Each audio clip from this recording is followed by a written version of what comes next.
the whole thing is when you're a country that has a resource, you're always a target. Always. And that's the case it will always be.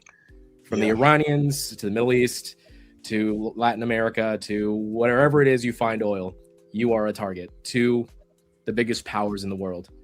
So Venezuela being the case where they're selling off to, and especially when they're selling off to the Chinese and the Russians, two, it sends a sign that, hey, Russia, China, back the hell up off of our hemisphere, back off. Because I told you guys last time that they're buying up so much stuff, ports, land, resources. There's a thing they call, I believe it's called like the triangle of minerals, and it's in the region of Venezuela and some of the neighboring countries where lithium is a big thing as well. So that's not being talked about, but lithium is a huge thing that China is trying to get its hands on to dominate the electronics market.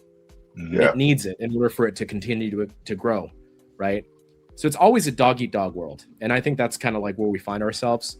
So if you ever have a country, this is my wrapping up of this, but if you ever have a country with resources, a country that tries to stay away from the USD or global banks, you'll quickly find that military force is used, and whether it's ground forces or whether it's bombings, the IMF, the central bank, the global banks, and resources. Why? Because they're all tied together, right? Because we were talking about how we're talking about the petrodollar has to be protected in order for the USD to stay afloat, right? When we're facing inflation, when we're facing a lot of economic hardships in the country, the only way to maintain and prop that up is in order to control the method of how things are sold. The biggest commodities in the world are sold, you know?